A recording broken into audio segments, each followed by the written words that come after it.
So I've been making these videos for quite a while, and one thing I've learned is that if I put off doing a video long enough, eventually there's gonna be like a 20 years too late sequel, a remake, franchise reboot anyway, so it doesn't matter. Enchanted, Hocus Pocus, Matilda, and what do you know, Spy Kids is getting a Netflix reboot later this month too, so I guess I actually have to finally close out this original Spy Kids trilogy now. So this movie came out in 2003, exactly 20 years ago, and of course this was, back in the heyday of like 3D movies being a thing, because every 10 or 15 years someone thinks that this time 3D's gonna stay for sure. And trust me, this will become very obvious to you very quickly in this movie. But all the same, let's take a walk and check out Spy Kids 3, Game Over. But before that, really quick, this video is brought to you by Surfshark VPN. Surfshark VPN is an app and browser extension that lets you change your IP address to be pretty much anywhere in the world you want. Now what this means for you is it protects you from websites and other users trying to snoop on what you're doing and from where. Maybe your country has some like weird strict content censoring laws, or you just don't want people to potentially hack your accounts. Well, Surfshark VPN can help you with all of that, but it also has a lot of very practical day-to-day uses, like allowing you to watch the Netflix libraries from almost any country. Fun fact, Slovakia has by far the highest number of movies and TV shows you can watch, with over 7,400 titles compared to 5,800 in the US. And all you gotta do is just install Surfshark VPN and tell it to put your IP address in Slovakia, and there you go, you have access to an extra 1,600 titles. Or Japan and Taiwan have the biggest anime libraries on Netflix, so using Surfshark VPN, you can have access to all of that. Or in the reverse, if you're traveling away from your country, you wanna stay up to date on a certain show you're watching or whatever, you can use Surfshark VPN to put your IP address in your home country, and then wham bam bibbidi bow, there you go. It's quick and easy to sign up and install, and only costs $2.49 per month with a 2-year subscription. And so it barely costs you anything, really, and gives you access to all of this. And get this, you can use a single subscription on an unlimited number of devices. So let's say you and 4 other family members, y'all want to pitch in on one subscription. That means you get all of this for 50 cents a month. So click my link down below and use the promo code Meyers. You're gonna get 3 months for free. So click my link and sign up today. Okay, back to the show.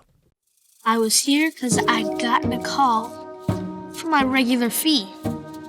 $4.99. I'm an ex-secret agent. My name is Junie Cortez. Yeah, I just wanted to give a quick shout out here to Junie and his coat that's like 8 sizes too big. So once again, we're reunited with Junie Cortez, who's left the OSS and is now going solo, solving intense riddles like, why is no one at the water park in the middle of the winter? I know why the water from your park is missing. Pray tell. It's winter. They shut down the park during the winter. Who's they? The people who really own this park. Or saving cats from trees, or trying to figure out where all the special effects budget for these movies goes, because I mean, look, like what are these movies just like Robert Rodriguez's way of laundering money or something? Because like something is not. I mean, like, this ain't right. Now, one day, back at his secret headquarters, Junie's doing a whole lot of who knows what, and that's when a certain someone comes in to pay him a visit.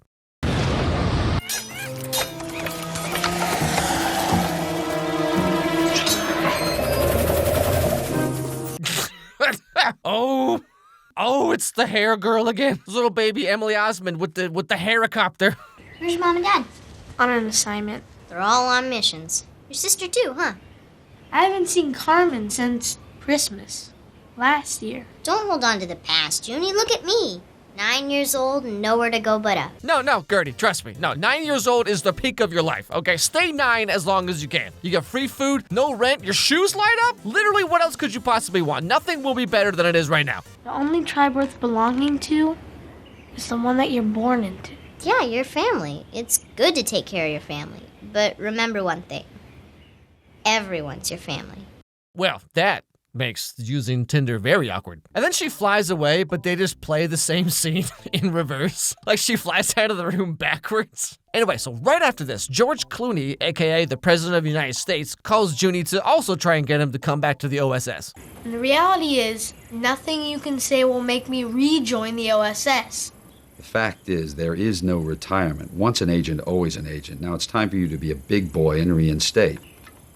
No. Your sister's missing.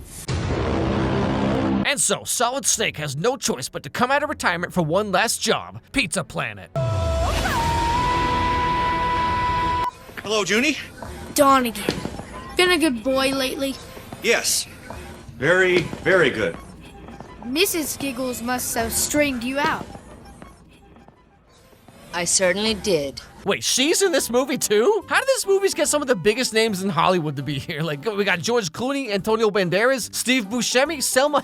What kind of dirt does Mr. Rodriguez have on all these people? Anyway, so this is where the movie starts moving forward, when the OSS people tell Junie about what's really been going on the whole time he's been away. What do you know about a video game called Game Over? I know that just about every kid in the world is gonna sign on and play it. Not if we can help it. The game is a trap. Once plugged into the game, parents won't even be able to get their children's attention. You know, it's kind of interesting that, like, back in the day, adults were like, video games and the World Wide Web's gonna socially isolate our children. It's gonna rot their brains, turn them into psychopaths. And now, after like 20 years of social media, it turns out interacting with other people will rot your brain faster than literally anything. Other people have actually been the real problem this whole time. What else is new? This is different. Once you get through the game, your mind belongs to the toy maker. The inventor of the game. He wants to enslave the world's youth with mind control. You control the youth, you control the future of the world. Oh, and Sylvester Stallone is in this movie too? But more important than that, okay, like, what the yuck are these keyboards? How would this even work? What are you even doing right now? Anyway, so the story goes that Carmen was sent into the game to stop the toy maker, but she hasn't returned and she's been stuck there for like months, apparently. And so, in a shocking plot twist, now it's up to Junie to go into the game and make it to level 5 to save his sister and stop the toy maker from taking over the kids of the world and brainwash them with virtual reality, which people back in the 2000s really thought was going somewhere, instead of like, you know, those things that if you play for more than 10 minutes and turn your head too fast, you just barf everywhere for like 4 days.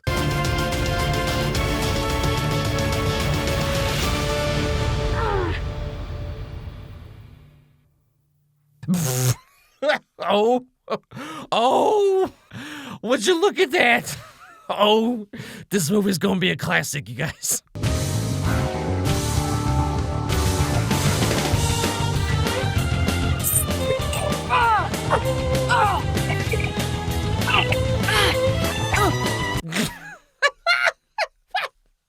What is this? What happened?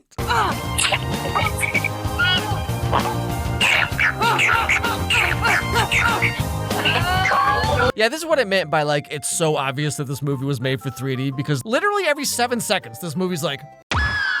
But also, like, the CG in this movie looks worse than Jimmy Neutron from 2001. I've seen Barbie movies that look better than this, okay? This movie had a $40 million budget in 2003. That's like $60 million today. But, like, where did the money go? I'm telling you, there's some kind of, like, Scientology scam or something. Anyway, so this kid here is part of a group of 2 other kids who are, like, beta testers for the game or something like that. And so we have, like, the strong one, the smart one, and then there's the cool one. Ex-secret agent of the OSS, I need to get to level 5.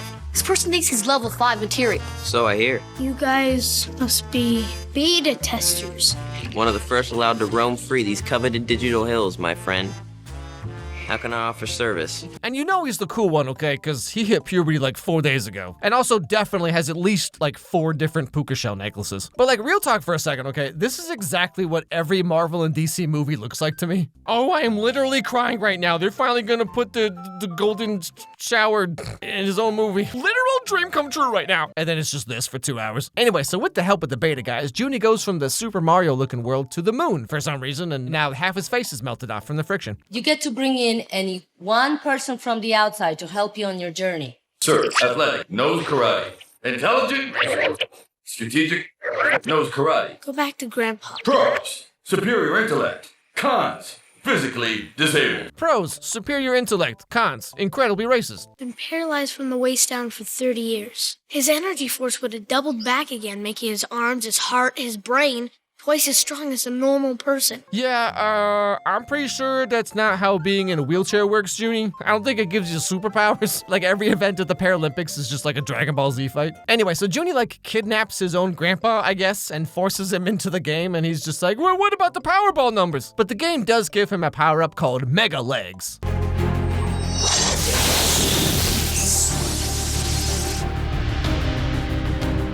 You can walk.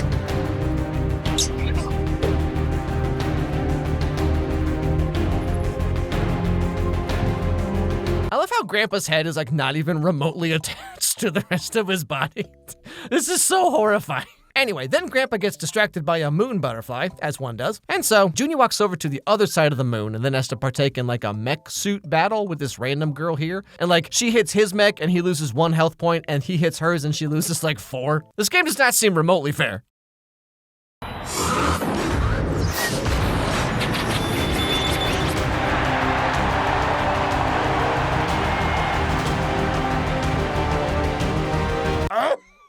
Oh, what are these people? What is this? Hey, are you free on Saturday? I want to check out this new restaurant that only takes crypto. I heard about it on the Joe Rogan podcast. So after Junie wins, he gets shot back into space and arrives in some like futuristic city or whatever, and then runs into those beta guys again. Will you look at this? Hold on to your joysticks, boys. What? You're the guy. I'm the who? The guy from the poster. That guy. Oh my goodness, Junie is video game Jesus? I knew it the whole time. Now the next level of the game is Junie having to do like a kart race against all the other kids. And they go through the city and wait, hold on, wait. Is the Mario movie literally just a beat-for-beat copy of Spy Kids 3? Junie has to save his sibling, goes into a magical alternate world from like a video game. First, it's a grassy hill area, and then there's a one-on-one cage fight, and then kart race. Are you actually serious right now? The Mario movie just straight up copied Spy Kids 3? What? While this is all happening, we also cut to the toy maker, who's a pre-roided up, pre-HGH Sylvester Stallone. It's weird to see him looking like a normal human, you know? But also we see that the toy maker is actually just some like weird dude who talks to his ego, super ego, and id the whole time. And just a quick shout out here to the second worst bald cap I've ever seen in my life. The first one is the one at the end of the first Spy Kids movie, which is literally not even attached to her head at all. And then we get this one, which is not even close to the same color as his face. What happened here? Anyway, so we find out that this guy is actually kind of like trying to help Junie, but also not, and we're not really sure what exactly he's doing or why. He just like fills time. The boy warrior is very, very good, but he's got to keep going. We run the risk of discouraging him if the next levels are too challenging. But only by seeking challenges can we hope to find the best in ourselves. So back to Junie and friends. It turns out the girl from the mech fight followed them afterwards, and her name is Demetra, which turns out is actually an old Latin word that means incredibly greasy hair. Now Junie finds a health pack and gives it to her instead of using it on himself because someone has a crush. I got extra life, Demetra. Congratulations.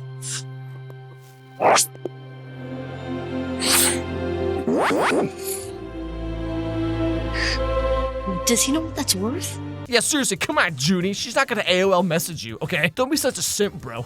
Girls suck. So before the next area starts, we get a little backstory about why this kid here is doing all the stuff in the first place, because if there's one thing Robert Rodriguez loves to do, it's put random exposition right in the middle of the movie. Well, actually, I got in on a beta tester's visa. I'm here for the great prize behind level 5. It'll save my family from poverty. And so then he and Junie step forward to start the next level, and you'll probably guess what happens. Survival of the fittest. Face your opponent. Wait a minute. I'm not fighting Arnold. Oh my goodness, and we just learned that this kid's entire family's lives are dependent on him winning the game? Wow, I can't believe we just learned all this like 4 seconds ago. And then we get, like, the greatest fight scene of all time. where it is so wonderfully obvious that these two have probably never been in the same room even once in this movie. I mean, this is the most amazing choreography I've ever seen in any movie, okay? Spy Kids 3, 10 out of 10. Literally, what the fuck? Now, it looks like Junie's about to lose, but then Demetra swaps places with him and just loses in one hit. Demetra, no! Fight!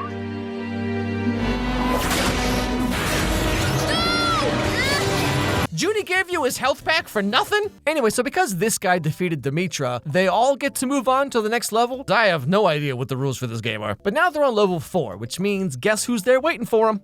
My feet stink. Pardon?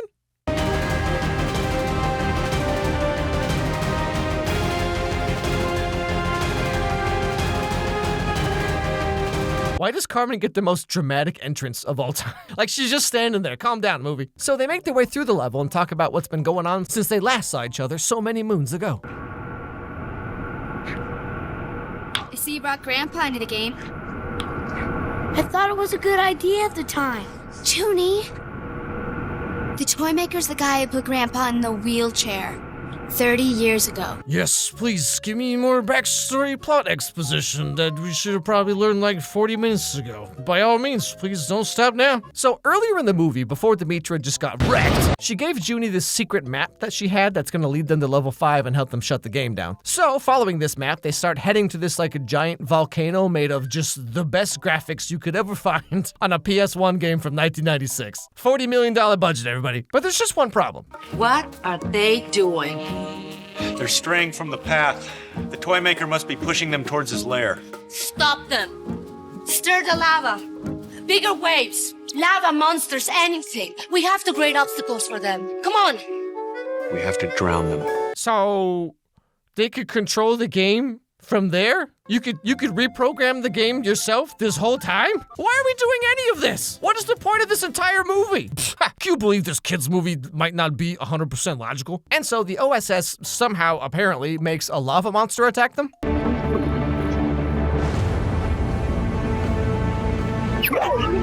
Wait, what's worse? Lava or Tinker Toys? Oh my goodness. This is the most believable running I've ever seen in my life. This movie looks worse than like 1960s Adam West Batman. Come on, who are you trying to fool here? So they end up drowning in the lava, except it's not lava, it's actually just orange water, apparently, because of course it is. And they find a secret way into level 5, the final level of the game. I'm the guy. Stop saying you're the guy. We all know that you're not the guy. He's not the guy. And you are? I'm the guy. The real guy. My dude, Elijah Wood over here is 22 in this movie, and he looks younger than all the rest of these kids. Also, why is he even here? Because, like, he shows up, opens a door, and then dies.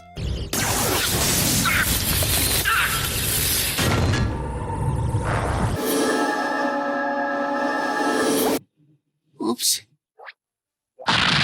Oh, it all makes sense now. The entire budget for this movie went to Elijah Wood's 2-minute cameo. 2003, fresh off Return of the King, and he's like, I ain't got nothing to prove to nobody no more. Sure, what the heck, I'll be in this nightmare children's movie. Anyway, so after all this happens, they rush into the final level. But that's when Demetra shows up again, and turns out she's been tricking them the whole time, and her map was just leading them all into a trap.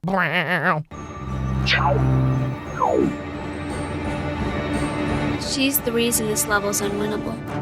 She's the deceiver. Why? Sorry, Junie. And so then the toy maker shows up and unleashes a bunch of like monkey robots or whatever the heck these are supposed to be, and Grandpa jumps in to save the day at the last second.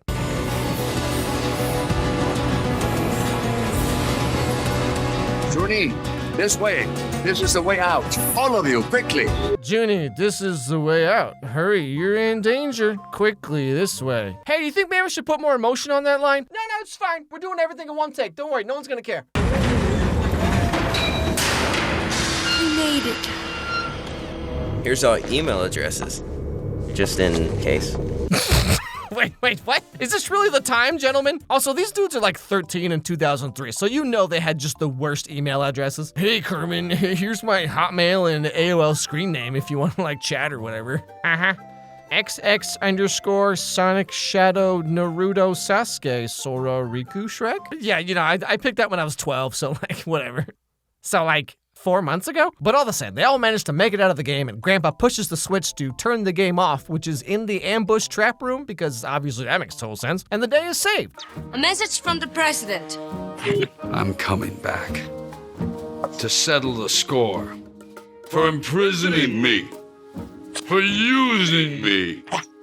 All I wanted to do was right the wrongs. I love George Clooney trying to talk like Sylvester Stallone. Where else would you ever get to see that? Anyway, so somehow, for some reason, which is pretty much how you can explain everything in this movie, the video game world and the real world get mashed together, but they can only see the giant robots by wearing 3D glasses, just like me in the theater. Wow! And they have to call in all the reinforcements for one giant final battle. Mr. Cortez, your children called. Some sort of emergency?